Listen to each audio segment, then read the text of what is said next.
Mokuba Kaiba had enough bed sheets to create this long rope apparently. For someone kept in a prison, Mokuba sure was given a lot of luxury. As the flashbacks later show, Mokuba was kidnapped wearing the same outfit he always wears in this season without any additional material. So where did this hat and face mask come from?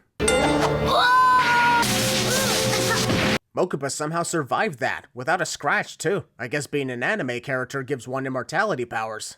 Wait a minute, so those were not Mokuba's bedsheets used to make the rope escape. So where did he get that if he's been locked in this prison the whole time? And the world's finest fruit juice. Don't be afraid to say red wine, because that's exactly what that is. Even children watching this show would see through the obvious cover-up. Grown-ups drink alcohol and wine. It's not like the series is showing an underage child drinking wine. Fruit juice my ass. The prisoner has escaped. Which one? Which one? By this point, Pegasus has only captured Mokuba Kaiba as Seto pulled a Luke Skywalker while Solomon Moto's body is not even in his possession.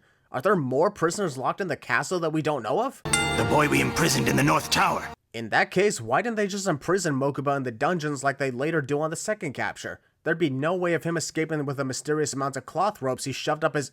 Okay, maybe I'm going too far here. Status of the Duel Monsters Tournament. So far, 26 participants eliminated from the competition, 10 down with heat stroke, and 47 have died of starvation due to lack of facilities in the area. But still 0 finalists have achieved 10 starships. Gain entry to my castle, which is exactly what I want little Yugi to do. Pegasus desperately wants Yugi to successfully enter his castle in the tournament, yet he puts him through so many near impossible obstacles to ensure that doesn't happen.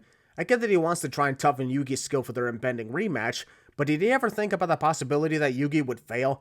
If I was so desperate for his power, I wouldn't put him through that. Help me, somebody please! I assume the only reason Yugi and his friends try to help this random extra is because this guy's hair is assaulting him, and when someone's hair assaults you, all hell breaks loose.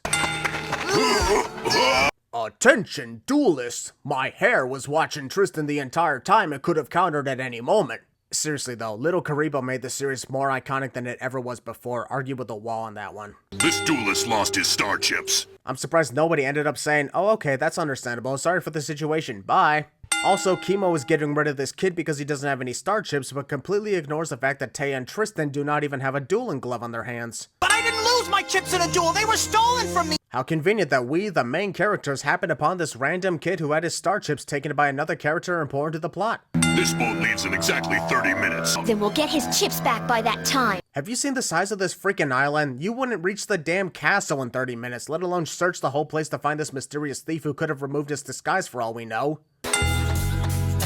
Yugi leads his friends to the scene of the crime, then proceeds to sit down on the ground instead of scoping out the place. What, is he expecting the rest of the crew to search for the thief because lead characters are not supposed to do anything unless it involves dueling? And hand over the star chips, you sweat! He wants to duel. The boat leaves in 30 minutes, and for all we know, you guys arrived at the scene of the crime within 5 minutes at the earliest. There's literally no time to duel Mokuba at all. I get that we want to save the dramatic fighting for duels, but why can't Joey and Tristan just take down Mokuba and swipe back the star chips and cards right now? Why is Yugi going to the trouble of dueling when we could just take those star chips away? Why didn't you take out Mokuba when you had the freaking chance to do just that? I guess Tristan was right. Joey's brain is indeed subtracting 1. Do you think it has something to do with his Millennium Puzzle? Considering that Millennium Puzzle was still just a necklace in the eyes of Yugi and his friends, why would they assume that has something to do with Yugi's mysterious alterations with his appearance and demeanor? How many star chips will you wager? 5! Cause I think... The kid Mokuba Rob said he never had the chance to duel yet, so he only had 2 star chips. How does Mokuba somehow have 5 star chips?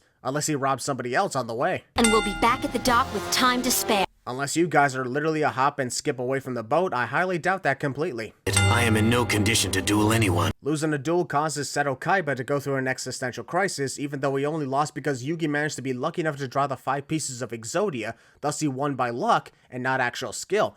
If I were Kaiba, I'd be like, oh well, he got lucky and would never beat me without it, thus I am still unstoppable. Take care, kid. As the later seasons would show, this scene makes no sense, as Seto did everything in his power to ensure the safety of Mokuba, and even if he needs some time alone, he could still take Mokuba with him for safekeeping. The Kaiba brothers are super rich, so Mokuba could have definitely been in a small house by himself next to the one Seto was in. My monster lost? This duel makes it seem like Mokuba has no idea how the game of Duel Monsters even works, as he is shocked that his much weaker man-eating plant lost to the stronger guardian of the fortress. Considering he spent literally all his life with Seto, he should at least be skilled in Duel Monsters, and if he's not skilled, he should know all the rules of how the game works thanks to his brother's obsession. You can't win a duel with cards that don't belong to you. Actually, you can. That's right, Seto Kaiba is my brother. Good to know, but what I really want to know is how you managed to fit all that hair into that small hat of yours. We recommend kidnapping Kaiba's brother Mokuba. Who we somehow can't see literally standing behind you despite the fact that we are looking in that exact direction and the light in the hallway exposes his not-so-hidden spot. Brother hasn't deserted you. He's searching for himself. Based on the way Mokuba told the story and the flashbacks we've seen, you're wrong. Seto literally did desert Mokuba when he searched for himself. What do you mean?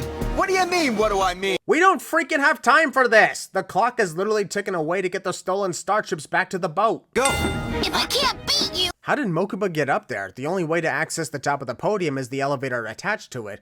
There isn't a ladder or any stairs in sight, and the design is too smooth for Mokuba to successfully climb it. Also, the Pharaoh could sense the connection to Seto Kaiba using his magical powers, but he somehow couldn't tell that Mokuba was sneaking up on him to steal the starships. all of you disqualified. That would work, except for one problem. Mokuba stole only 2 starships from Yugi, so even if he threw those chips in the ocean, Yugi would still have 3, thus still legally able to compete in the tournament. Go back and return those cards and star chip. Too late for that. We've been searching for Mokuba for a while, then Duel with some long flashbacks in between, and now we're having this discussion. That boat is long gone by now.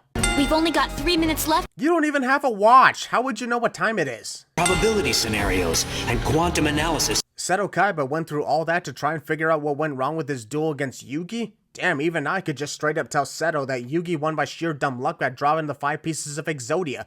Doesn't take a genius to figure that part out. Seto ran away to a random house in the middle of nowhere, yet Pegasus' thugs were able to discover where he was. Far as I know, he never once told anyone where he was going, only that he would be gone. Did they place a tracker on his briefcase or something? Welcome to 4Kids, where we are not allowed to use guns, which is understandable because it can't be too violent for kids. But you mean to tell me the animators couldn't just have these thugs put their arms down instead of pointing at Kaiba with invisible guns? He jumped! Nobody could survive a fall like that! He jumped into the water from 30 feet in the air. It would be stupid to assume that he wouldn't be able to survive it. The thugs should have at least checked the area for Kaiba's body in case he did die from the impact of the fall. You know the rules. Unless you see a body, they're still out there. Kaiba quickly threw his dual disc system into his briefcase, but didn't have time to at least throw the cards into the briefcase as well. Far as we know, his cards are more important than his dual discs. 4Kids will censor guns and physical fights, but children are allowed to see Mokuba literally getting hung by his neck. Make it make sense here. Yugi! Sorry, but there's no way Mokuba can talk because he's literally being strangled to death, unless Kaibas are impervious to that sort of thing. Then meet me back at Arena 146 in exactly 4 hours. Obviously, this is to lure a ghost impersonating Seto Kaiba to the arena, but if I were Yugi, I'd be asking why we have to wait 4 hours when Kimo didn't give us enough time to find Mokuba and return the star chips to the random kid in the first place. So we're even now. Well, we're here. So, did these guys just sit around and do nothing for 4 hours? I figured in that period, Yugi and Joey could at least find some more duelists and challenge them for the star chips. If they had time to duel Mokuba in a 30-minute period, they definitely had time for at least 3 to 4 duels before they had to return here. Over here! Mokuba and Kimo were literally in front of the gang, but due to the laws of cartoons, they are invisible until one of them announces their presence. Also, damn, Mokuba was in a stranglehold being hung by his neck for the last 4 hours and he's still alive. This kid survived an impossible fall from the castle and now this? Why is nobody talking about his insane immortality levels here? You don't stand a ghost of a chance. If only the caption said to be skipped if you wish after hearing that awful pun. I'd be in hog heaven, but I guess I'm not so lucky here.